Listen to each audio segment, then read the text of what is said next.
तावद्भ्रान्तिः तावदेवास्य सत्ता मिथ्या ज्ञानोज्ञचुम्बितस्य प्रमादात् रज्ज्वां सर्पो भ्रान्तिकालीन एव भ्रान्तेर्नाशेनैव सर्पोऽपि तद्वत्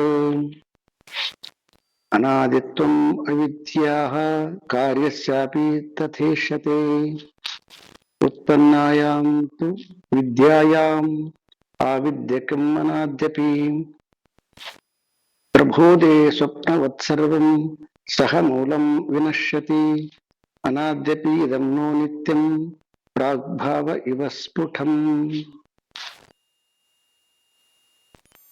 98 ಮಾಡಿ ಆಮೇಲೆ 97 ಅದು ಇದರದೇ ಎಕ್ಸಾಂಪಲ್ ಕೊಟ್ಟಿದ್ದಾರೆ. ಅದನ್ನ ಹಾಗೆ ಸೇರಿಸಿಕೊಂಡು ಹೇಳಕ್ ಪ್ರಯತ್ನ ಮಾಡೋಣ ಅಂತ.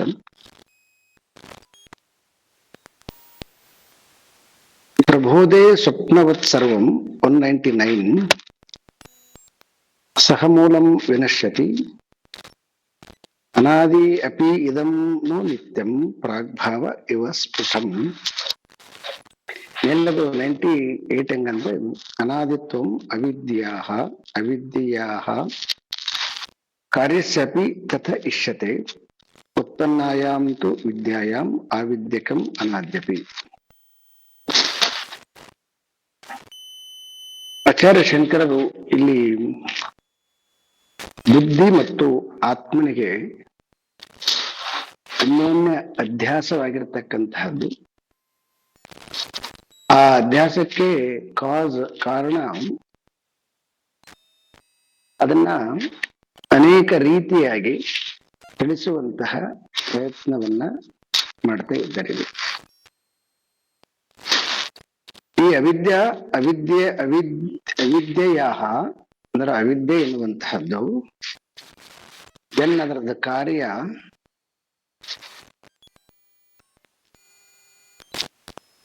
ಅದು ಎರಡೂ ಕೂಡ ಅನಾದಿ ಅಂತ ಕರೀತಾರೆ ಅವರು. ಅನಾದಿ ಅಂತಕ್ಕಂಥದ್ರ ಶಬ್ದ ಏನಂತಂದ್ರೆ, ಆದಿ ಅಂದ್ರ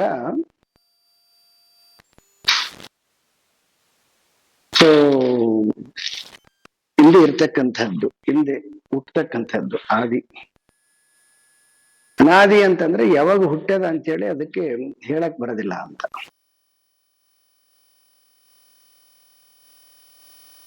ಈ ಅಜ್ಞಾನ ಅಂತಕ್ಕಂಥದ್ದು ಯಾವಾಗ ಹುಟ್ಟಿದೆ ಅಂತಕ್ಕಂಥದ್ದು ಹೇಳಕ್ ಬರೋದಿಲ್ಲ. ಮತ್ತೆ ಅಜ್ಞಾನದ ನಿಮಿತ್ತದಿಂದ ಆಗಿರುವಂತಹ ಕಾರ್ಯ ಕೂಡ ಅದನ್ನು ಕೂಡ ಅನಾದಿನೇ, ಅದು ಯಾವಾಗ ಹುಟ್ಟಿ ಅಂತ ಹೇಳಕ್ ಬರೋದಿಲ್ಲ. ಸೊ ಇವೆರಡೂ ಕೂಡ ಅನಾದಿಯಾಗಿದ್ರೂ ಕೂಡ, ಆದ್ರೆ ಇದಕ್ಕೊಂದು ಎಕ್ಸಾಂಪಲ್ ಕೊಡ್ತಾರೆ ಅವರು. ಪ್ರಬೋಧೆ ಸ್ವಪ್ನವತ್. ಪ್ರಬೋಧೆ ಅಂದ್ರ ಎದ್ದ ಮೇಲೆ, ಯಾವುದರಿಂದ ಎದ್ದ ಮೇಲೆ ಅಂದ್ರೆ ಕನಸಿನಿಂದ ಎದ್ದ ಮೇಲೆ ಸರ್ವಂ ಸಹ ಮೂಲಂ ವಿನಶ್ಯತಿ. ಅದು ಎಷ್ಟೇ ಅನಾದಿಯಾಗಿರ್ತಕ್ಕಂತಹ ಕನಸು ಬಿದ್ದಿದ್ರೂ ಕೂಡ, ಅನಾದಿ ಆಗಿತ್ತಂತಂದ್ರೆ ನೀವು ಎಷ್ಟೋ ವರ್ಷ ಅಲ್ಲಿ ಇದ್ದೀರಿ ಅನ್ನುವಂತೆ ಒಂದು ಕನಸು ಬೀಳ್ತದಪ್ಪ. ಇಲ್ಲ ಯಾರನ್ನ ಒಬ್ಬರನ್ನ ನೀವು ಕೇಳ್ತೀರಿ. ಯಾರನ್ನ ಕೇಳ್ತೀರಿ? ಒಬ್ಬ ಅಲ್ಲಿ ಯಾರೋ ಒಬ್ಬ ಋಷಿ ಇದ್ದಾನೆ, ಅವನ್ನ ಕೇಳ್ತೀರಿ ನಿನಗೆ ಎಷ್ಟು ವರ್ಷ ಅಂತಂದ್ರೆ ಅವನೊಂದು 200 ವರ್ಷ ಅಂತ ಹೇಳ್ತಾನೆ. ಸೊ 200 ವರ್ಷ ಅಂತ ಹೇಳಿದ್ಮೇಲೆ ಅವಾಗ ನಿಮಗೆ ಆ ಕನಸು 200 ವರ್ಷದ ಹಿಂದೆ ಕರ್ಕೊಂಡು ಹೋಗುತ್ತೆ. ಯಾಕಂತಂದ್ರೆ ಅವನು 200 ವರ್ಷದಿಂದ ಹಿಂದೆ ಹುಟ್ಟಿರ್ತಕ್ಕಂಥದ್ದು ಎಲ್ಲ ಕಥೆ ಹೇಳ್ತಾನೆ ಅವನು. ಅಲ್ಲಿ ಇದು ಕನಸಿದು. ಮತ್ತೆ 200 ವರ್ಷದ ಬದುಕಿದವರು ಇದಾರ ಅಂತ ಕೇಳ್ಬಿಟ್ರೆ ಕನಸಿನಾಗ ಏನಾರ ಸಾಧ್ಯ ಇದೆ. ಈಗ ನಿಮ್ಮ ಕನಸು ಅಲ್ಲಿ ತನಕ ಹೋಗುತ್ತಾ, 200 ವರ್ಷದ ಹಿಂದಕ್ಕೆ ಹೋಗುತ್ತಾ.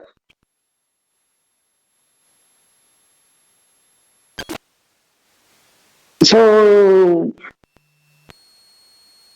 ಕನಸು ಅಂತಕ್ಕಂಥದ್ದು ಕಾರಣ. ಕನಸು ಅಂತಕ್ಕಂಥದ್ದು ಇದೇ ಭಾಷೆಯಲ್ಲಿ ಮಾತಾಡಿದ್ದಾರೆ ಅಜ್ಞಾನ.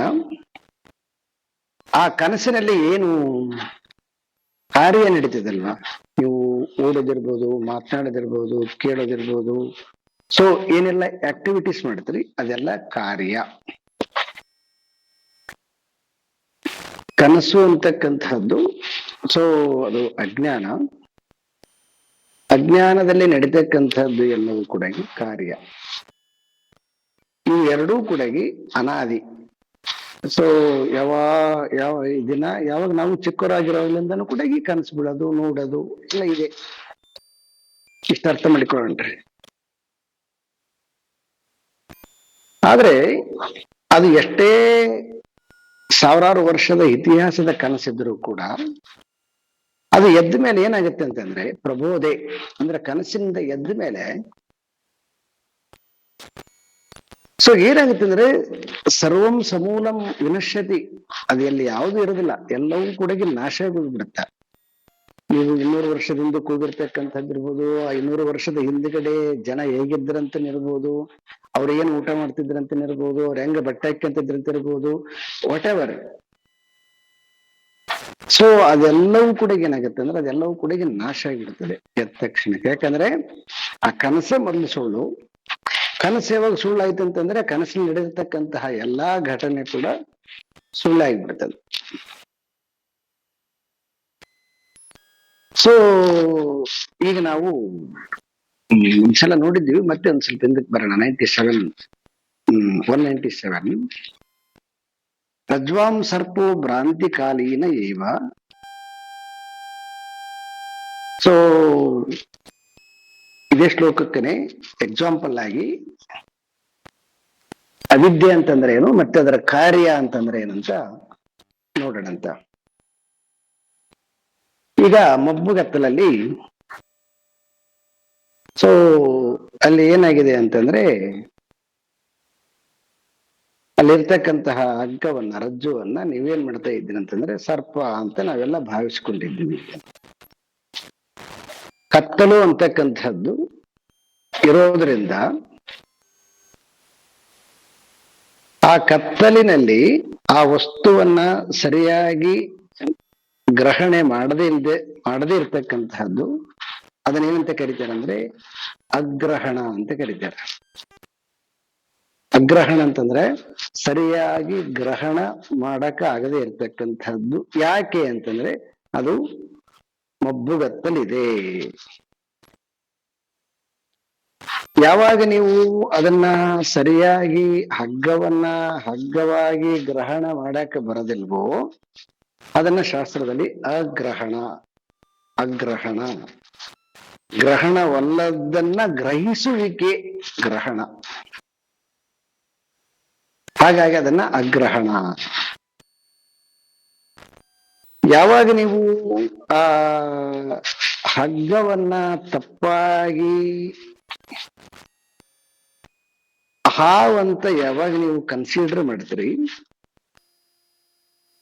ಹಾವಂತ ಕನ್ಸಿಡರ್ ಮಾಡಿ ಹಾವಿನ ಧರ್ಮ ಏನು, ಅದು ಅದರದ್ದು ವಿಷ ಅಂತಕ್ಕಂಥದ್ದು, ಆ ವಿಷದಿಂದ ನಮ್ಮ ದೇಹದ ಮೇಲೆ ಆಗತಕ್ಕಂಥ ಪರಿಣಾಮ ಅಂತಕ್ಕಂಥದ್ದು, ಆ ಪರಿಣಾಮದಿಂದ ನಾವು ಕಷ್ಟಪಡ್ತಕ್ಕಂಥದ್ದು, ಕಷ್ಟಪಟ್ಟನ್ನು ಕೂಡ ಕೆಲವೊಮ್ಮೆ ಉಳದೇ ಇರ್ತಕ್ಕಂಥದ್ದು ವಿಷ ಅಂತಕ್ಕಂಥದ್ದು ಧರ್ಮ.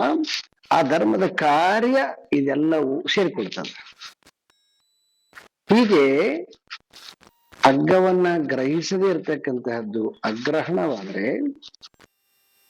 ಆ ಹಗ್ಗದ ಮೇಲೆ ಅನ್ಯತಾ ಗ್ರಹಣ ಅಂದ್ರೆ ಅದರ ಮೇಲೆ ಹಾವನ್ನ ಆರೋಪ ಮಾಡತಕ್ಕಂತಹದ್ದು ಅನ್ಯತಾ ಗ್ರಹಣ. ಇನ್ನೊಂದು ಎಕ್ಸಾಂಪಲ್ ಹಿಂದಿನ ಶ್ಲೋಕಕ್ಕೆ ಅರ್ಥ ಮಾಡಿ ನಾವು ಹೇಳಕ್ಕೋಸ್ಕರ ಸಲುವಾಗಿ ಎಕ್ಸಾಂಪಲ್ ತಗೊಂಡೆ. ಅವಾಗ ಏನಾಗುತ್ತೆ, ಯಾವಾಗ ನೀವು ಅದನ್ನ ಹಾವು ಅಂತ ಕನ್ಸಿಡರ್ ಮಾಡಿದ್ರು ಅವಾಗ ಅದರದೆಲ್ಲ ಏನು ಹಾವಿನ ಬಗ್ಗೆ ಇರ್ತಕ್ಕಂತಹ ಎಲ್ಲ ಭಾವನೆಗಳು ಅವೆಲ್ಲವೂ ಕೂಡ ಕ್ರಿಯೇಟ್ ಆಗ್ತಾವ. ಎಲ್ಲಿ ಕ್ರಿಯೇಟ್ ಆಗ್ತಾವ?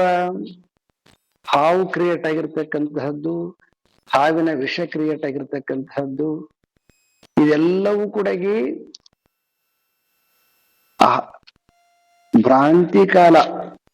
ಭ್ರಾಂತಿ ಕಾಲ ಅಂತಂದ್ರೆ ಅಜ್ಞಾನದ ದೆಸೆಯಿಂದ ನಮ್ಮ ಮನಸ್ಸಿನಲ್ಲಿ ಡೆವಲಪ್ ಆಗಿರ್ತಕ್ಕಂತಹದ್ದು.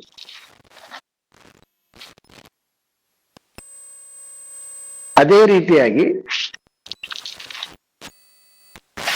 ಭಾವ ಅಭಾವ ರೂಪ ಅಂತ ಮತ್ತೊಂದು ಸ್ವಾಮಿ ಚಿನ್ಮಯಾನಂದರು ಕೊಡ್ತಕ್ಕಂಥದ್ದು. ಈಗ ಈ ಬಿಸಿಲಲ್ಲಿ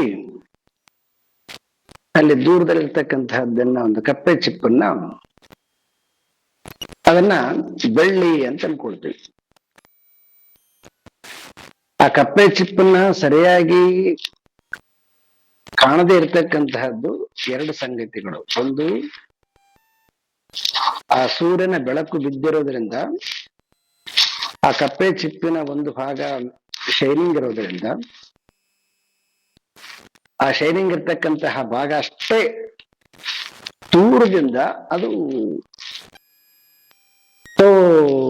ಸೂರ್ಯನ ಕಿರಣ ಬಿದ್ದಿರೋದ್ರಿಂದ ಅದೇನಾಗತ್ತೆ ಅಂತಂದ್ರೆ ತನ್ನ ರೂಪವನ್ನ, ಕಪ್ಪೆ ಚಿಪ್ಪಿನ ರೂಪವನ್ನ ಹಾಗೆ ಇಟ್ಟುಕೊಂಡು ಆ ಬೆಳಕಿನ ಕಿರಣದ ಭಾಗ ಮಾತ್ರ ಹೊಳಿತದ. ಅವಾಗ ನಮ್ಗೆ ದೂರದಿಂದ ಏನ್ ಕಾಣುತ್ತೆ ಅಂದ್ರೆ ಅದು ಬೆಳ್ಳಿ ಅಂತ ಕಾಣುತ್ತೆ. ಕಪ್ಪೆ ಚಿಪ್ಪನ್ನ ಗ್ರಹಿಸದೇ ಇರ್ತಕ್ಕಂತಹದ್ದು ಅಗ್ರಹಣ. ಯಾವಾಗ ಅದನ್ನ ಬೆಳ್ಳಿ ಅಂತ ಗ್ರಹಿಸ್ತೀವಿ ಅದನ್ನ ಅನ್ಯತಾ ಗ್ರಹಣ.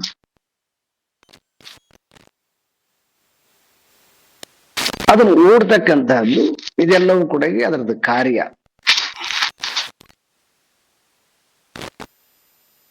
ಕಪ್ಪೆ ಚಿಪ್ ಅಂತಕ್ಕಂತಹದ್ದು ಭಾವರೂಪ ಅಂತ. ಭಾವರೂಪ ಅಂತಂದ್ರೆ ಅದು ನಮಗೆ ಗೋಚರ ಆಗ್ತಾ ಇದೆ. ಗೋಚರ ಆಗಿರ್ತಕ್ಕಂತಹದ್ದು ಅಂದ್ರೆ ಕಣ್ಣಿಗೆ ಕಾಣಿಸ್ತಕ್ಕಂಥದ್ದು ಭಾವ. ಅದರದ್ದು ಅದ್ರದ್ದೇನು ಸೈಜು, ಅದ್ರದ್ದು ಗಾತ್ರ ಇದೆಲ್ಲ ಉಂಟಲ್ವಾ. ಆದ್ರೆ ಆ ಕಪ್ಪೆ ಚಿಪ್ಪಿನ ಮೇಲೆ ಬೆಳ್ಳಿಯನ್ನ ಆರೋಪ ಮಾಡಿದ್ದೇವಲ್ವಾ, ಅದು ಅಭಾವ ರೂಪ ಅಂತಂದ್ರೆ. ಅಭಾವ ರೂಪ ಅಂತಂದ್ರೆ ಆ ಜಾಗದಲ್ಲಿ ಬೆಳ್ಳಿ ಇಲ್ಲ, ಆ ಜಾಗದಲ್ಲಿ ಬೆಳ್ಳಿ ಇಲ್ಲ. ಆದ್ರೆ ನಾವೇನ್ ಮಾಡಿದ್ದೀವಿ ಅಂತಂದ್ರೆ ಈಗ ಬೆಳ್ಳಿಯನ್ನ ಕ್ರಿಯೇಟ್ ಮಾಡಿದ್ದೀವಿ. ಎಲ್ಲಿ ಕ್ರಿಯೇಟ್ ಮಾಡಿದ್ದೀವಿ? ನಮ್ಮ ಮನಸ್ಸಿನಲ್ಲಿ. ಅಭಾವ ರೂಪ ಅಂತಂತಾರೆ. ಅಭಾವ ಅಂತಂದ್ರ ಬೆಳ್ಳಿ ಇಲ್ಲ, ಬೆಳ್ಳಿ ಇಲ್ಲದೆ ಇದ್ರೂ ಕೂಡ ಈಗ ಬೆಳ್ಳಿನ ಕ್ರಿಯೇಟ್ ಮಾಡಿದ್ವಿ ನಾವು. ಯಾವಾಗ ನಾವು ಅದರ ಹತ್ತಿರಕ್ಕೆ ಹೋದ್ವು, ಆ ಕಪ್ಪೆ ಚಿಪ್ಪಿನ ಹತ್ತಿರಕ್ಕೆ ಹೋದ್ವಿ ಅಂತಂದಾಗ ಅವಾಗ ಅಲ್ಲಿ ಏನು ಬೆಳ್ಳಿ ಅಂತ ತೋರ್ತಿತ್ತು ಅದು ಹೊರಟೋಗುತ್ತೆ. ಅದು ಬೆಳ್ಳಿ ಯಾವಾಗ ಹೊರಟೋಗುತ್ತೆ ಅವಾಗ ಆ ಬೆಳ್ಳಿಯ ಬಗ್ಗೆ ಇರ್ತಕ್ಕಂತಹ ಏನು ಅಭಾವ ರೂಪದ ಜ್ಞಾನ ಇತ್ತಲ್ವಾ ಅದು ಕೂಡ ಹೊರಟೋಗುತ್ತೆ.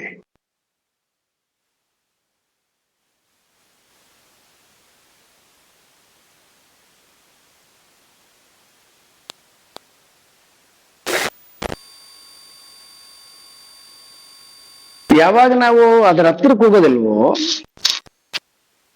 ಅವಾಗ ಏನಾಗುತ್ತೆ ನಮ್ಗಂತಂದ್ರೆ ಬೆಳ್ಳಿಯ ಬಗ್ಗೆ ಕಲ್ಪನೆ ಹಾಗೆ ಇರುತ್ತೆ.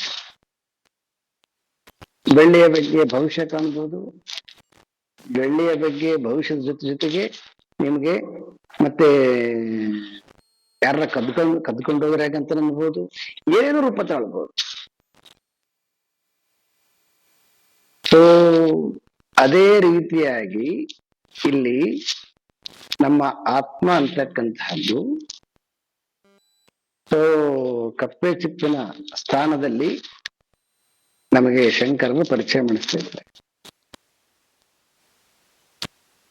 ಹೆಂಗ ಈ ಸೂರ್ಯನ ಕಿರಣ ಅಂತಿದೆಯೋ ಹಾಗೆ ಈ ಅಜ್ಞಾನ ಅಂತಕ್ಕಂಥದ್ದೇನಿದೆಯೋ ಆ ಅಜ್ಞಾನದ ಕಾರಣ. ಅಜ್ಞಾನ ಯಾರದು ಅಂತ ಇಲ್ಲಿ ಆದ್ರೆ ಸೂರ್ಯನಿಂದ ಸೂರ್ಯನ ಕಿರಣ ಅಂತ ನಾವು ಸರಿಯಾಗಿ ಹೇಳ್ತೀವಿ. ಹಾಗೆ ಅಜ್ಞಾನ ಅಂತಕ್ಕಂಥದ್ದು ಏನಿದೆಯೋ ಅದು ಕೂಡ ಪರಮಾತ್ಮನ ಶಕ್ತಿ. ಅದು ಹೆಂಗೆ ಈ ಜಗತ್ತು ಅಂತಕ್ಕಂಥದ್ದು ನಾಮರೂಪ ಜಗತ್ತು ಯಾವುದಿದೆಯೋ ಈ ನಾಮರೂಪ ಜಗತ್ತನ್ನ ಕ್ರಿಯೇಟ್ ಮಾಡುವಾಗ ಅವನು ತನ್ನ ಮಾಯಾಶಕ್ತಿಯಿಂದ ಜಗತ್ತನ್ನ ಕ್ರಿಯೇಟ್ ಮಾಡಿದ ಅಂತ ಹೇಳ್ತೀವಿ.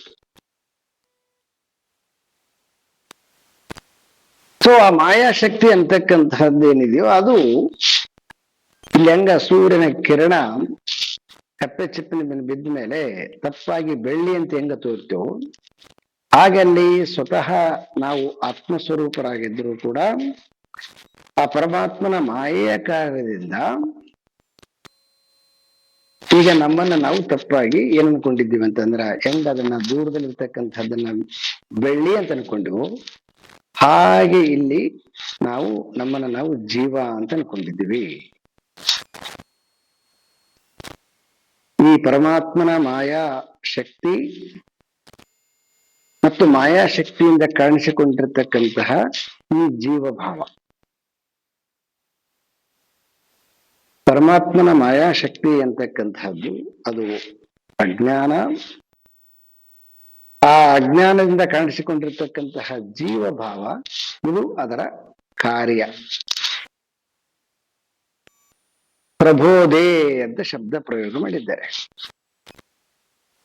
ಏನ್ ಪ್ರಬೋಧೆ ಅಂತಂದ್ರ, ಯಾವಾಗ ಇವನು ಹೆಂಗ ಅವನು ಕನಸು ಕಾಣ್ತಕ್ಕಂಥವನು ಕನಸಿನಿಂದ ಹೆಂಗ ಎದ್ದೇಳ್ತಾನೋ ಹಾಗೆ ಇವನು ಈ ನಾನು ಜೀವ ಅಂತ ಅನ್ಕೊಂಡು ಜೀವದ ಭಾವವನ್ನ ಹೊದ್ದುಕೊಂಡು ಈಗೆಲ್ಲ ನಾವೆಲ್ಲರೂ ಕೂಡ ಈಗ ಜೀವನ ಮಾಡ್ತಾ ಇದ್ದೀವಿ. ಇದನ್ನ ಎಷ್ಟು ಚೆನ್ನಾಗಿ ಮಾಡ್ತಾ ಇದ್ದೀವಿ ಅಂತಂದ್ರೆ, ಅವ್ರು ಹೇಳಿದ್ರಲ್ವ, ಮಿಥ್ಯಾ ಜ್ಞಾನ ಜ್ಞಾನೋ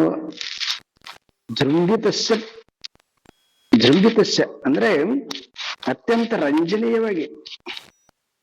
ಯಾಕಂತಂದ್ರೆ ಅದು ಹಾಗೇನೆ ಅದು ಉತ್ಪತ್ತಿ ಅಷ್ಟು ರಂಗ ರಂಗ ರಂಗ ರಂಗ ರಂಗ ರಂಗ ರಂಗ ರಂಗ ರಂಗಾಗಿ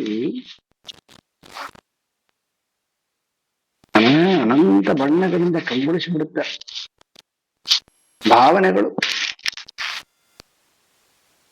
ಸ್ಟಾರ್ಟಿಂಗ್ ಅಲ್ಲಿ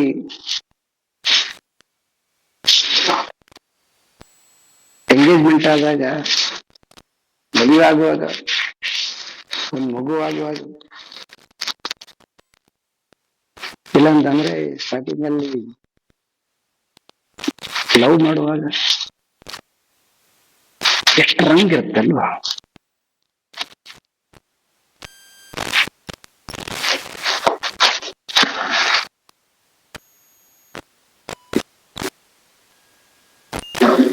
ರಂಜನೀಯವಾಗಿರುತ್ತೆ ಅದು.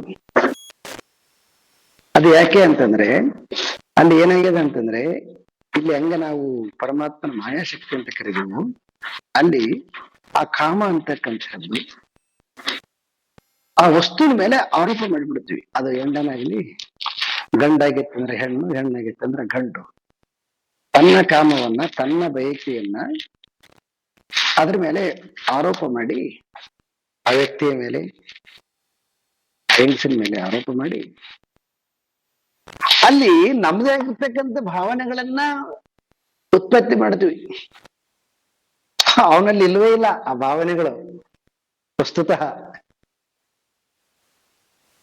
ಹಂಗ ಒಂದು ಮದುವೆ ಆಗ್ತಕ್ಕಂತಹ ಹುಡುಗ ಅಥವಾ ಮದುವೆ ಆಗ್ತಕ್ಕಂಥ ಹುಡುಗಿ ಕೂಡ ಅಷ್ಟೇನೆ, ತನ್ನ ಬಯಕೆಗಳನ್ನೆಲ್ಲ ಅಲ್ಲಿ ಅದ್ರ ಮೇಲೆ ಆರೋಪ ಮಾಡಿ ಆ ಬಯಕೆಗಳದೊಂದು ಗೂಡು, ಮನೆ ಕಟ್ಟಿಕೊಳ್ಳೋದು. ಅದು ಮನೆ ಎಷ್ಟು ಮನೆ ಅಂದ್ರೆ ಶಾಶ್ವತವಾಗಿರ್ತಕ್ಕಂಥ ಮನೆ ಅಂತ.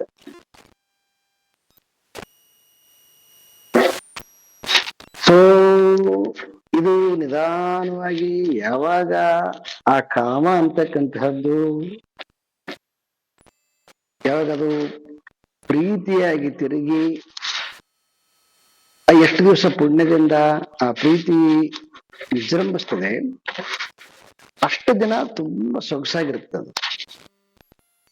ಯಾವಾಗ ನಿಧಾನವಾಗಿ ಆ ಪ್ರೀತಿ ಕಡಿಮೆ ಆಗುತ್ತಾ ಬಂತು ದಿನಗಳಿಗೆ, ಅವಾಗ ಏನಾಗುತ್ತಾ ಬರ್ತದ, ಅದರ ಮೇಲೆ ಹಾಕಿರ್ತಕ್ಕಂತಹ ಭಾವನೆಗಳೆಲ್ಲ ಒಂದೊಂದಾಗಿ ಕಳಸಕ್ ಬರ್ತವೆ, ಕಳಿಸ್ತಾ ಹೋಗುತ್ತವೆ.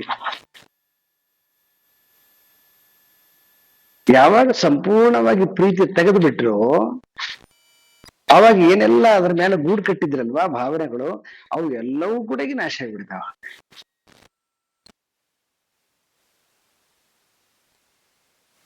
ಇದನ್ನ ಏನಂತ ಕರಿತೇವೆ ಅಂತಂದ್ರೆ, ಹೀಗೆ ಈ ಸಂಸಾರ ಅಂತಕ್ಕಂಥದ್ದು ಪುಣ್ಯವಶಾತ್ ವಿಜೃಂಭಿಸ್ತದೆ, ಪಾಪವಶಾತ್ ಎಷ್ಟು ವಿಜೃಂಭಿಸುತ್ತೋ ಅಷ್ಟೇ ಕುಸ್ತಿ ಬಿಡುತ್ತದೆ.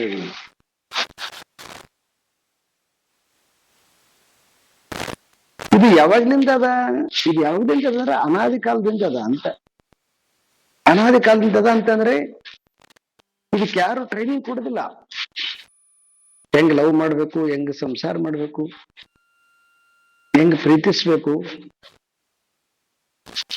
ಯಾವ ಯೂನಿವರ್ಸಿಟಿ ಇದಕ್ಕೆಲ್ಲ ಹೇಳಿಕೊಡ್ತಾವ? ಇಲ್ಲ ನೋಡ್ರಿ, ನಾವು ಹೇಳಿಕೊಡೋದಿಲ್ಲ. ಯಾಕಂದ್ರೆ ಅದು ಅನಾದಿ ಕಾಲದಿಂದ ಅದಾವು. ಮತ್ತೆ ಎಲ್ಲಿ ತನಕನು ಕೂಡ ಅದು ಇರುತ್ತಂದ್ರೆ ಹಂಗ ಅಜ್ಞಾನದ ತನಕ ಹಂಗ ಒಂದೇನು ಅಂದ್ರೆ ಅಲ್ಲಿ ಪ್ರೀತಿ ಕಡಿಮೆ ಐತಲ್ಲ, ಹೊರಟೋಗುತ್ತಲ್ಲ. ಇಲ್ಲ, ಹೊರಟೋಗಲ್ಲ. ಯಾಕಂದ್ರೆ ಪ್ರೀತಿ ಹೋಗ್ಬಿಟ್ಟಿರ್ತದ, ಕಾಮ ಹಂಗೆ ಇರ್ತದ. ಮತ್ತೆ ಕಾಮ ಏನ್ ಮಾಡ್ತಂದ್ರೆ ಇನ್ನೊಂದು ಕಡೆ ಆಗ್ತದೆ. ಮತ್ತೆ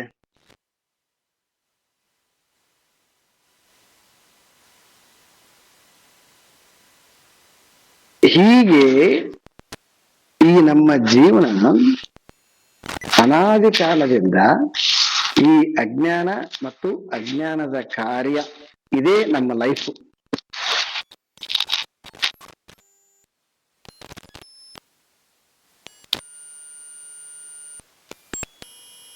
ಇದು ಯಾವಾಗ ಹೊರಟೋಗುತ್ತೆ ಅಂತಂದ್ರ, ಹೆಂಗ ಅವನು ಕನಸು ಕಾಣವನು ಎದ್ದ ಮೇಲೆ ಆ ಕನಸು ಮತ್ತು ಕನಸಿನ ಕಾರ್ಯ ಎರಡು ಹೆಂಗೆ ಬಿದ್ದೋಗ್ತಾವೋ, ಹಾಗೆ ಈ ಶಾಸ್ತ್ರದಿಂದ ಮಾತ್ರ. ಈಗ ಅವನು ಕೇಳಿದ್ನಲ್ವಾ ಪ್ರಶ್ನೆ, ಶಿಷ್ಯ ಇದು ಅನಾದಿ ಸ್ವಾಮಿ, ಹುಟ್ಟೋದು ಇರೋದು ಯಾವಾಗ್ಲೂ ಕೂಡ, ಯಾಕಂದ್ರೆ ಜೀವನಿಗಂತೂ ಮರಣ ಇಲ್ಲ ಅಂತ ಹೇಳ್ಬಿಟ್ಟಿದ್ದೀರಿ, ದೇಹದಿಂದ ಮರಣ ಕಾಣಿಸ್ಕೊಡ್ತದೆ ಅವನಿಗೆ. ಮತ್ತೆ ಯಾವಾಗ್ಲೂ ಇರ್ತಕ್ಕಂಥವನು ಅವನಿಗೆ ಮೋಕ್ಷ ಅಂತಕ್ಕಂಥದ್ದು ಏನು ಅಂತ ಅವನು ಪ್ರಶ್ನೆ ಇಟ್ಕೊಂಡಿದ್ದಾನಲ್ವಾ. ಸೊ ಹಾಗಾಗಿ ಈಗ ಅಜ್ಞಾನ ಅಂತಕ್ಕಂತಹದ್ದು ಮತ್ತೆ ಅಜ್ಞಾನದ ಕಾರ್ಯ ಅಂತಕ್ಕಂತಹದ್ದು ಇದು ಅಂಟಿಕೊಂಡಿರ್ತಕ್ಕಂತಹದ್ದು ದೋಷ. ಸೊ ಈ ದೋಷ ಯಾವಾಗ ಹೊರಟೋಗುತ್ತೆ ಅಂತಂದ್ರೆ, ತಾನು ಜೀವ ಅಂತ ತಿಳ್ಕೊಂಡಿದ್ದಾನಲ್ವಾ, ಆ ಜೀವ ಅಂತ ತಿಳ್ಕೊಂಡಿರ್ತಕ್ಕಂತಹ ತಪ್ಪು ಕಲ್ಪನೆ ಹೋಗೋ ತನಕ ಈ ಸುಖ ದುಃಖಕ್ಕೆ ಅನುಗುಣವಾಗಿರ್ತಕ್ಕಂತಹ ಕಾರ್ಯದಿಂದ ಉತ್ಪನ್ನವಾಗಿರ್ತಕ್ಕಂತಹ ಪುಣ್ಯ ಪಾಪದಿಂದ ಉತ್ಪನ್ನ ಆಗಿರ್ತಕ್ಕಂತಹ ಜನನ ಮರಣ, ಇದು ಹಾಗೆ ಒಂದಾದ್ಮೇಲೆ ನಡೀತಾನೆ ಇರ್ತದೆ. ಇದು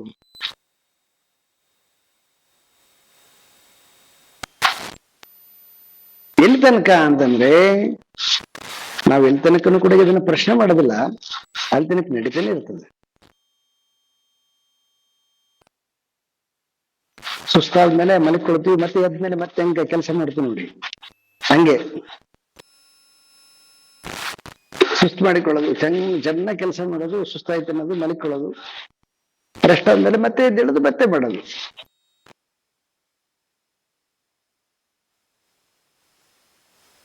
ಹಾಗೆ ರೆಸ್ಟ್ ಅಂತಕ್ಕಂಥದ್ದು ಮರಣ ಅಂತ ಅನ್ಕೊಳ್ರಿ, ಸೊ ಟಯರ್ಡ್ ಅಂತಕ್ಕಂಥದ್ದನ್ನ ಮುಕ್ತ ಅಂತ ಅನ್ಕೊಳ್ರಿ,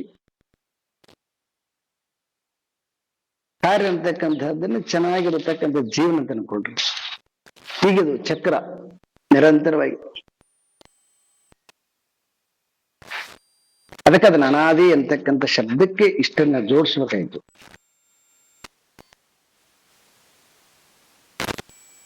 ಸೊ ಈ ಚಕ್ರ, ಈ ಪರಿಭ್ರಮಣ, ಈ ಅಜ್ಞಾನ ಮತ್ತು ಅಜ್ಞಾನದ ಕಾರ್ಯ, ಈ ಜೀವದ ಸಂಸಾರ, ಇವೆಲ್ಲವೂ ಕೂಡ ಪರ್ಯಾಯ ಶಬ್ದಗಳು.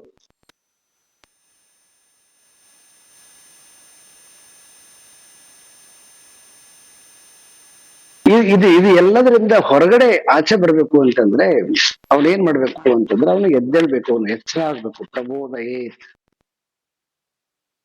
ಅವನ ಎಚ್ಚರಗೊಳ್ಬೇಕು. ಯಾವುದರಿಂದ ಎಚ್ಚರಗೊಳ್ಬೇಕು ಅಂತಂದ್ರೆ, ಸೊ ಅವನೊಳಗಡೆಗೆ ಇದೆಲ್ಲ ಏನಿದು, ಇದಕ್ಕೇನೊಂದು ಉತ್ತರ ಇಲ್ವಾ, ಇದಕ್ಕೊಂದು ಅಂತಿಮ ಅಂತ್ಯ ಅಂತಕ್ಕಂಥದ್ದು ಏನು ಇಲ್ವಾ ಅಂತ ಯಾವಾಗ ಅವನು ಎನ್ಕ್ವೈರಿ ಮಾಡೋದಿಲ್ವೋ, ಆ ಎನ್ಕ್ವೈರಿ ಮಾಡೋದಿಲ್ಲ ಅಲ್ಲಿ ತನಕನು ಕೂಡ ಈ ಅಜ್ಞಾನ ಮತ್ತು ಅಜ್ಞಾನದ ಕಾರ್ಯ, ಜೀವ ಮತ್ತು ಜೀವದ ಸಂಸಾರ ಇದು ಹಾಗೆ ಇರುತ್ತೆ.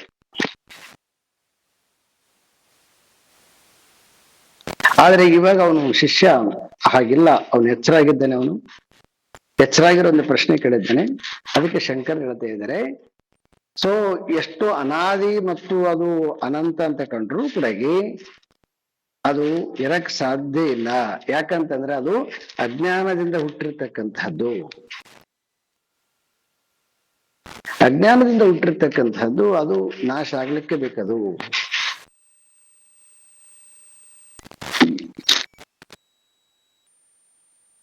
ಯಾವಾಗ ನಾವು ಈ ಶಾಸ್ತ್ರವನ್ನ ತಿಳಿತಾ ಬರ್ತೀವಿ, ಇದಕ್ಕ ಅಲ್ಲಿ ಹೆಂಗ ಎಚ್ಚರಾಗದು ಅಂತ ಏನ್ ಕೇಳ್ತೀವಿ, ಹಾಗೆ ಇದಕ್ಕೆ ಎಚ್ಚರಾಗದು ಅಂತಂದ್ರೆ ಈ ಶಾಸ್ತ್ರ ಚಿಂತನೆ. ಯಾವಾಗ ನಾವು ಈ ಸತ್ಸಂಗ ಕೇಳ್ತಾ ಬರ್ತೀವಿ, ಈ ಸತ್ಸಂಗ ಕೇಳ್ತಾ ಕೇಳ್ತಾ ಕೇಳ್ತಾ ಕೇಳ್ತಾ ಕೇಳ್ತಾ ಏನು ಈ ಕಟ್ಟಿರ್ತಕ್ಕಂಥದ್ದು ಮಹಾಲ್ ಇದೆಯಲ್ಲ, ಅದೇನು ಕಾಮದ ಹೊರೆಯಿಂದ ಅನಂತ ಬಣ್ಣಗಳಿಂದ ರಂಗ ಕಂಗೊಳಿಸ್ತಿತ್ತು, ಆ ಕಂಗೊಳಿಸ್ತಕ್ಕಂತಹ ಸೌಧ ನಿಧಾನವಾಗಿ ನಿಧಾನವಾಗಿ ನಿಧಾನವಾಗಿ ನಿಧಾನವಾಗಿ ನಿಧಾನವಾಗಿ ಇದೆಲ್ಲಾನು ಹೆಂಗ ಅಂತಂದ್ರೆ ಈ ಡುಪ್ಲಿಕೇಟ್ ಕೆಲವೊಂದು ಇವೆಲ್ಲ ಸಿಗ್ತಾವಲ್ವ ಚಿನ್ನದ ಸಾಮಾನು ಡುಪ್ಲಿಕೇಟ್, ಅವು ದೂರದಿಂದ ನೋಡಿದ್ರೆ ಗೊತ್ತಾಗೋದಿಲ್ಲ, ಹತ್ತಿರಕ್ಕೆ ಹೋದಾಗ ಮಾತ್ರ ಗೊತ್ತಾಗುತ್ತವ. ಇನ್ನು ಕೆಲವರಿಗಂತೂ ಗೊತ್ತೇ ಆಗುದಿಲ್ಲ. ಆದ್ರೆ ಯಾರು ಚಿನ್ನದಲ್ಲಿ ಕೆಳಗೆ ಇರ್ತಾರ ಅವ್ರಿಗೆ ಗೊತ್ತಾಗುತ್ತೆ. ಆದ್ರೆ ನೋಡಿ ಅದು ಒರಿಜಿನಲ್ ಕಿಂತನೂ ಕೂಡ ಭಾರಿ ಶೈನಿಂಗ್ ಇರ್ತದೆ. ಯಾಕಂದ್ರೆ ಅದು ಹೊಳಿತಿರ್ತದ, ಡುಪ್ಲಿಕೇಟ್ ಆಗಿರೋದಲ್ಲ.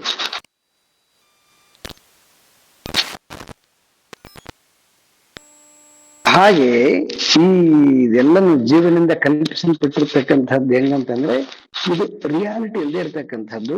ಆದ್ರೆ ಅದು ಕಾಮದಿಂದ ಅಷ್ಟು ಪ್ರಚೋದಿತವಾಗಿ ಸತ್ಯದಂತೆ ತೋರುತ್ತದು.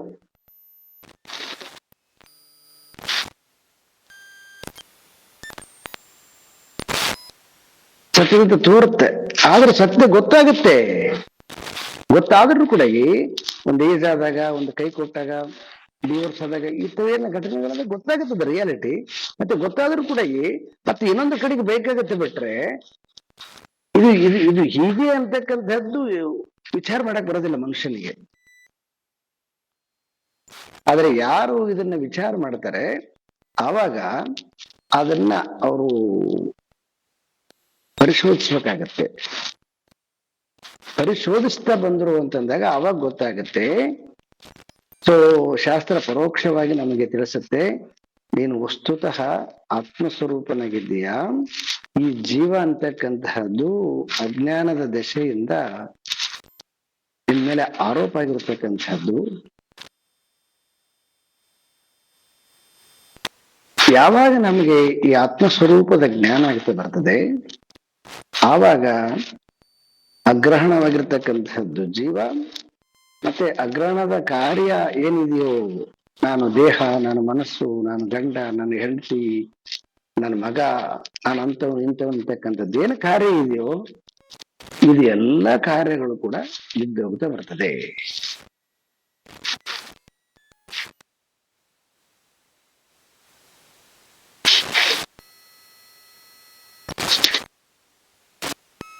ಹೇಗೆ ಸ್ವಪ್ನದಲ್ಲಿ ಕಾಣತಕ್ಕಂಥದ್ದು ಎಷ್ಟೇ ಅದಕ್ಕೆ ವರ್ಷಗಳಾಗಿದ್ದರೂ ಕೂಡ ಎಚ್ಚರಾದಗಳಿಗೆ ಹಂಗ ಎರಡೂ ಹೊರಟೋಗುತ್ತವೆ, ಕನಸು ಮತ್ತು ಕನಸಿನ ಕಾರ್ಯ. ಹಾಗೆ ಯಾವಾಗ ಮನುಷ್ಯನಿಗೆ ಜ್ಞಾನ ಆಗ್ತದೆ, ಜ್ಞಾನ ಆದ್ಮೇಲೆ ಅವಾಗ ಅದರದ್ದು ಜೀವತ್ವ ಭಾವ, ಜೀವತ್ವ ಭಾವಕ್ಕೆ ಅಂಟಿಕೊಂಡಿರ್ತಕ್ಕಂಥ ಸಂಸಾರತ್ವ ಭಾವ ಎರಡೂ ಕೂಡ ಹೊರಟೋಗ್ತವೆ.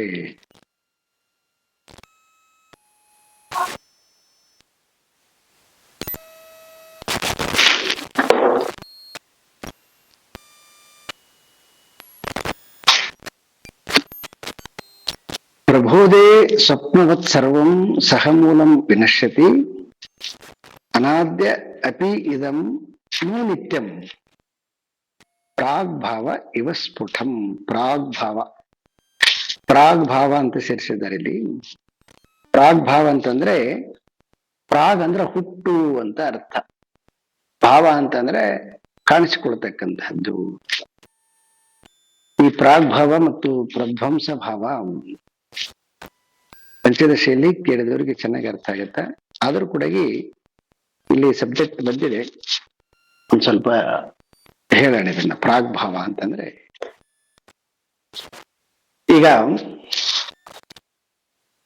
ಇದೆಲ್ಲ ಬಹಳ ಕಣಾದ್ರದ್ದು ಮತ್ತೆ ನೈಯಾಯಿಕರದೆಲ್ಲ ಚರ್ಚೆ ಭಯಂಕರ ಅದ. ಅದೆಲ್ಲ ಈ ಪಾಠದಲ್ಲಿ ಅಂತರದ್ ಬೇಡ, ಸುಮ್ಮನೆ ಸಿಂಪಲ್ ಆಗಿ ಹೇಳ್ತೀನಿ. ಈಗ ಒಂದು ಮಣ್ಣಿದೆ, ಈಗ ಮಣ್ಣಿನಿಂದ ಒಂದು ಗಡಿಗೆ ಉತ್ಪನ್ನವಾಗತ್ತ. ಸೊ ಗಡಿಗೆ ಅಂತಕ್ಕಂಥದ್ದು ಏನು ಕಾಣಿಸ್ಕೊಳ್ತದಲ್ವ ಅದನ್ನ ನಾವು ಪ್ರಾಗ್ಭಾವ ಅಂತ ಕರಿತೀವಿ. ಅಂದ್ರೆ ಬರೀ ಮಣ್ಣೆತ್ತು ಮಣ್ಣಿನಲ್ಲಿ ಗಡಿಗೆ ಕಾಣಿಸ್ಕೊಳ್ತು ಅಂತ. ಮಡಿಕೆ ಉತ್ಪನ್ನ ಆಯ್ತು. ಉತ್ಪನ್ನ ಆಯ್ತು ಅಂತಂದ್ರೆ ಅದರ ಅರ್ಥ ಮಣ್ಣೆ ಒಂದು ರೂಪವನ್ನ ಪಡ್ಕೊಳ್ತು ಅಂತ.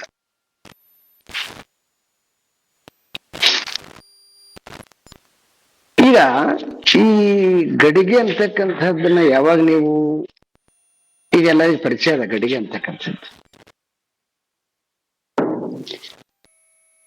ಮತ್ತೆ ಈ ಗಡಿಗೆಗೆ ಸಂಬಂಧಪಟ್ಟಿರ್ತಕ್ಕಂಥದ್ದನ್ನ ನೀವು ಕಣ್ಮುಚ್ಚಿಕೊಂಡು ಗಡಿಗೆ ಅಂತ ಕಲ್ಪನೆ ಮಾಡಿಕೊಂಡು ಅಂತಂದ್ರ ನಿಮ್ಮ ಕಣ್ಮುಂದೆ ಸ್ಪಷ್ಟವಾಗಿ ಹೊರಗಡೆಗೆ ಹಂಗ ನಮಗೆ ವಸ್ತು ರೂಪದಲ್ಲಿ ತೋರ್ತಕ್ಕಂಥದ್ದು ಇದೆಯೋ ಹಾಗೆ ನೀವು ಕಣ್ಣು ಮುಚ್ಕೊಂಡ್ರಂದ್ರ ಅದೇ ಗಡಿಗೆ ನಿಮಗೆ ಕಾಣಿಸ್ಕೊಳ್ತದೆ.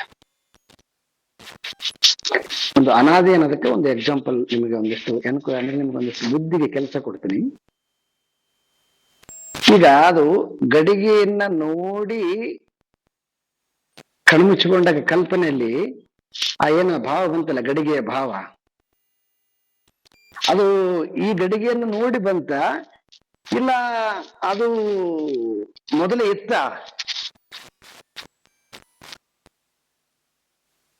ಬುದ್ಧಿವಂತರ ಯೋಚನೆ ಮಾಡ್ರಿ. ಸಾಮಾನ್ಯವಾಗಿ ನೋಡಿದ್ವಿ ಅಂತಂದ್ರೆ ಏನ್ ಗೊತ್ತಾಗ್ತದೆ ಅಂದ್ರ, ಇಲ್ಲ ಗಡಿಗೆಯನ್ನ ಹೊರಗಡೆಯಿಂದ ನೋಡಿದ್ವಿ, ಕಣ್ಣಿನಿಂದ ನೋಡಿದ್ವಿ. ಗಡಿಗೆಯನ್ನ ನೋಡ್ತಾ ನೋಡ್ತಾ ನೋಡ್ತಾ ನಮ್ಮ ಮನಸ್ಸಿನಲ್ಲಿ ಗಡಿಗೆಯ ಭಾವ ಮೂಡಿತು. ಹಾಗಾಗಿ ಗಡಿಗೆಯಿಂದ ಗಡಿಗೆಯ ಭಾವ ಬಂದಿದೆ. ಅದು ಅಭಾವ, ಅಂದ್ರೆ ಅಲ್ಲಿ ಗಡಿಗೆ ಇಲ್ಲ, ಆದ್ರೆ ಗಡಿಗೆಯ ರೂಪ ಇದೆ, ಕಲ್ಪನಾ ರೂಪದಲ್ಲಿದೆ. ಸೊ ಈ ಏನು ಈ ಎರಡಿದೆ ನೋಡಿ, ಒಂದು ಕಣ್ಣಿಂದ ನೋಡಿರ್ತಕ್ಕಂತಹ ಗಡಿಗೆ, ಇನ್ನೊಂದು ನಿಮ್ಮ ಕಲ್ಪನೆಯಲ್ಲಿ ಮೂಡಿರ್ತಕ್ಕಂತಹ ಗಡಿಗೆ.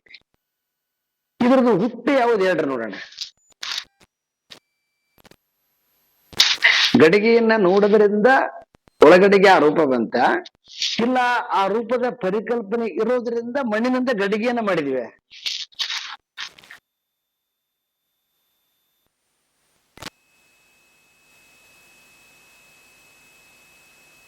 ಗಡಿಗೆ ಯಾರೋ ಮಾಡಿದ್ದ ಅಂತ ಅನ್ಕೋಬಿಡ. ಹಂಗ ಕಾಮನ್ ಆಗಿ ಗಡಿಗೆಯನ್ನು ಹೇಳಕ್ಕೋಸ್ಕರ ಹೇಳಿದೆ. ಈ ಇಡೀ ಮನುಕುಲವನ್ನ ನಾವೇ ಅಂತ ಅನ್ಕೊಳ್ಳೋಣಪ್ಪ, ಸಿಂಗಲ್ ಆಗಿ ಯೋಚನೆ ಮಾಡ್ಬೇಡ್ರಿ. ಸಾಮಾನ್ಯರಿಗೆ ಏನ್ ಗೊತ್ತಾಗತ್ತೆ ಅಂತಂದ್ರೆ, ಗಡಿಗೆಯನ್ನ ನೋಡ್ತಾ ನೋಡ್ತಾ ಗಡಿಗೆಯ ರೂಪ ನಮ್ಮ ಮನಸ್ಸಿನಲ್ಲಿ ಮೂಡಿತು ಅಂತ ನಮ್ಗೆ ಕಾಮನ್ ಆಗಿ ನಮ್ಗೆಲ್ಲರಿಗೂ ಅನಿಸ್ತಿದೆ.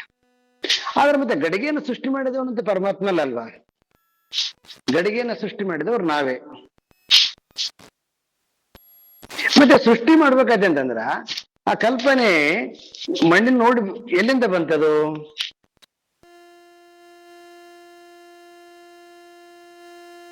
ನಮ್ಮ ಒಳಗಡೆಗೆ ಆ ಕುಶಲತೆ ಏನೊಂದು, ಆ ಗಡಿಗೆಯನ್ನ ಮಾಡೋನು ಯಾರು ಮೊದಲು ಮಾಡಿದ್ನಲ್ಲ, ಅವನಿಗೆ ಮೊದಲು ಹೆಂಗ್ ಬಂತದ್ದು? ಯಾಕಂದ್ರೆ ಮಣ್ಣೆತ್ತು ಬರೀ, ಬರೇ ಮಣ್ಣೆತ್ತು ಉಪಯೋಗಕ್ಕೋಸ್ಕರ ಸಲುವಾಗಿ, ನಮ್ಮ ಜೀವನ ನಿತ್ಯ ಜೀವನಕ್ಕೆ ಉಪಯೋಗಕ್ಕೋಸ್ಕರ ಸಲುವಾಗಿ ಈಗ ಮಣ್ಣಿನಿಂದ ಗಡಿಗೆಯನ್ನ ಮಾಡಿದ್ದೇವೆ.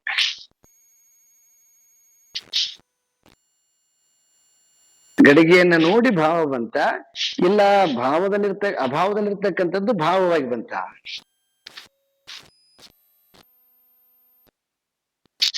ಇಲ್ಲಿ ಸೊ ಸಾಂಖ್ಯರಿಗೆ ಮತ್ತು ನೈಯಾಯಿಕರಿಗೆ ಮತ್ತೆ ಕಣಾದರಿಗೆ ಈ ವಿಷಯದಲ್ಲಿ ಭಾರಿ ಗಲಾಟೆ ಅದ. ಆ ಗಲಾಟೆ ಅರ್ಥ ಮಾಡಿಸ್ಬೇಕಾದ್ರೆ ಟೈಮ್ ತಗೊಳ್ತದೆ ನನಗೆ. ಬಟ್ ಆದ್ರೆ ಇಷ್ಟೇ, ನೀವು ನಿಮ್ಮೊಳಗಡೆಗೆ ಯೋಚನೆ ಮಾಡಿಕೊಡ್ರಿ, ಯಾವ್ದು ಮುಂಚೆ ಬಂತು?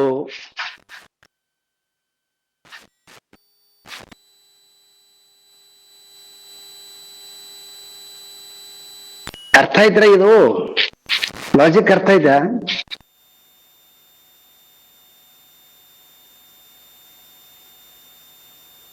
ಗಡಿಗೆ ಮತ್ತು ಗಡಿಗೆಯ ಅಭಾವ ರೂಪ ನಮ್ಮ ಮನಸ್ಸಿನಾಗ ಮೂಡಿರ್ತಕ್ಕಂಥದ್ದು.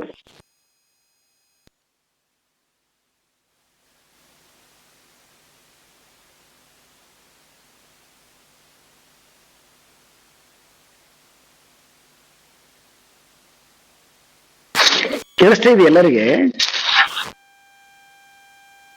ಇಲ್ಲ ಕೇಳಿಸ್ತಾ ಇಲ್ಲ? ಕೇಳಿಸ್ತಾ ಇದೆಯಾ?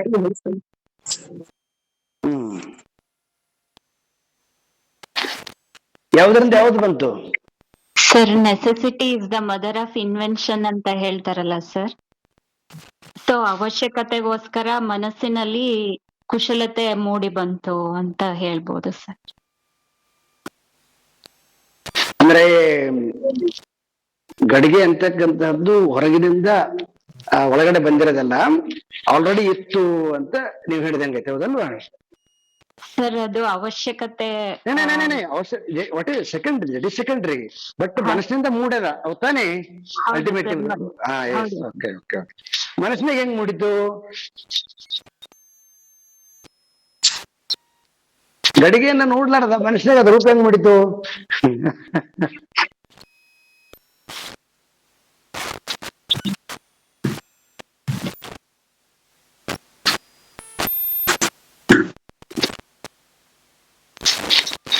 ಸೊ ಯಾಕಿದನ್ ತಗೊಂಡೆ ಅಂತಂದ್ರೆ ಇಷ್ಟನೇ, ಇದು ಅನಾದಿ ಅಂತಕ್ಕಂಥ ಶಬ್ದವನ್ನ ಎಕ್ಸ್ಪ್ಲೇನ್ ಮಾಡಕ್ಕೋಸ್ಕರ ಸಲಹೆ ತಗೊಂಡಿದ್ದೀನಿ ಇಷ್ಟನೇ. ಅನಾದಿ ಅಂತಕ್ಕಂಥ ಶಬ್ದ ಇದೆಯಲ್ಲ, ಅದಕ್ಕೆ ಕಾರಣ ಇಲ್ಲ. ಅದಕ್ಕ ನೆಸೆಸಿಟಿ ಅಂತೇನನ್ರಿ, ಇಲ್ಲ ಕ್ರಿಯೇಟಿವಿಟಿ ಅಂತೇನನ್ರಿ, ವಾಟ್ ಎವರ್ ನಿಮ್ಮ ಭಾಷೆ ಅದು. ಬಟ್ ಆದ್ರೆ ಅದು ಎಲ್ಲಿತ್ತು, ಹೆಂಗ್ ಬಂತು ಗೊತ್ತಿಲ್ಲ. ಅದು ಏನಾದ್ರೂ ಒಂದು ಬರ್ಬೇಕಾದ್ರೆ ಅದಕ್ಕೆ ಒಂದು ಕಾರ್ಯಕಾರಣ ಸಂಬಂಧ ಅಂತ ವಾದ ಮಾಡ್ತಾರೆ. ಆದ್ರೆ ಇಲ್ಲಿ ಏನು ಕಾರ್ಯಕಾರಣ ಸಂಬಂಧ ಏನಿದೆ?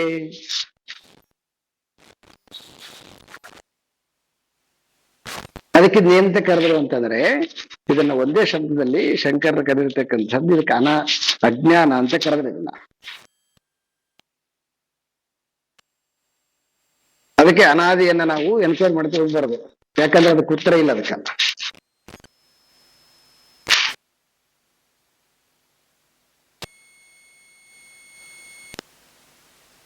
ಹಾಗಾಗಿ ಯಾಕೆ ಇದನ್ನ ಎತ್ತಿಕೊಂಡೇನಂತಂದ್ರೆ, ನಿಮ್ಗೆ ಅದು ಕ್ವಶನ್ ರೈಸ್ ಆಗ್ಬೋದು, ಆಗದಿರ್ಬೋದು. ಅರೆ ನಾನು ಆತ್ಮ ಅಂತಂದ್ಮೇಲೆ ಜೀವಂತ ಯಾಕೆ ಅನ್ಕೊಂಡೆ? ಕಾಮನ್ ಕ್ವಶನ್ ಬರ್ತದಲ್ವ ಮನುಷ್ಯನಿಗೆ.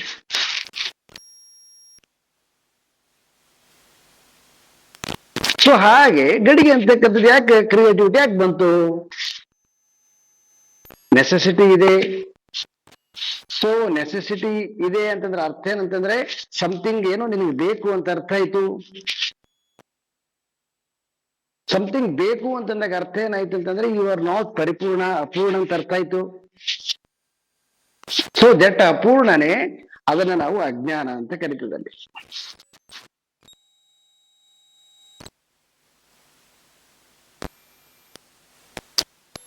ತುಂಬಾ ಜನಕ್ಕೆ ಕ್ವಶನ್ ಇದು. ಕರೆಕ್ಟ್ ರೀ, ನೀವು ಆತ್ಮ ಅಂತ ಹೇಳಿದ್ಮೇಲೆ ಜೀವಂತ ಯಾಕೆ ಅನ್ಕೊಂಡ್ರಿ? ಆತ್ಮತೆ ಎಲ್ಲ ನೀವು ಹೇಳಿದ್ರಲ್ಲ, ಎಲ್ಲರ ಆತ್ಮತೆ ಹೇಳ್ತೀರಿ, ಮತ್ತೆ ಆತ್ಮ ಅಂತ ಹೇಳಿದ್ಮೇಲೆ ಜೀವಂತ ಯಾಕೆ ಅನ್ಕೊಂಡ? ಜೀವಂತ ಯಾಕೆ ಅನ್ಕೊಂಡಿದ್ದಾನೋ ಅವನಿಗೆ ಎನ್ಕ್ವೈರಿ ಮಾಡ್ಬೇಕೀಗ. ಯಾಕಂದ್ರೆ ಯಾರು ಅನ್ಕೊಂಡಿದ್ದಾರೋ ಅವರೇ ಎನ್ಕ್ವೈರಿ ಮಾಡಕ್, ಬೇರೆ ಎನ್ಕ್ವೈರಿ ಅಲ್ಲ ಇದು.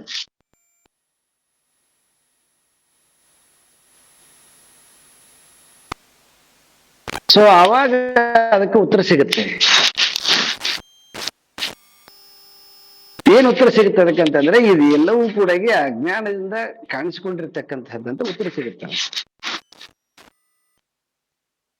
ಆದ್ರೆ ಅಜ್ಞಾನ ಅಂತ ಗೊತ್ತು ಮಾಡಿಕಬೇಕಂತಂದ್ರೆ ಬಹಳ ಕಷ್ಟ ಅದ. ಯಾಕೆ ಗೊತ್ತಾಗೋದಿಲ್ಲ ಅಂತಂದ್ರೆ, ಅಲ್ಲಿ ಅನೇಕ ರೀತಿಯಾಗಿರ್ತಕ್ಕಂತಹ ನಾವೇ ಕ್ರಿಯೇಟ್ ಮಾಡಿರ್ತಕ್ಕಂತಹ ಅನೇಕ ಜ್ಞಾನದ ಪುಂಜಗಳು ಅಲ್ಲೆಲ್ಲೆಲ್ಲೆಲ್ಲ ಉರಿತೇವ. ಅವು ಅಜ್ಞಾನದಿಂದ ಕ್ರಿಯೇಟ್ ಆಗಿರ್ತಕ್ಕಂಥ ಜ್ಞಾನದ ಪುಂಜಗಳು ಅವು ನಮ್ಮನ್ನ ಅಡ್ಡಿ ಮಾಡ್ತಾವು, ಎಲ್ಲ ಹಿಡಿದು ಬಿಟ್ಟವ. ಆ ರಸ್ತೆಯನ್ನು ಬಿಡದೇ ಇಲ್ಲ.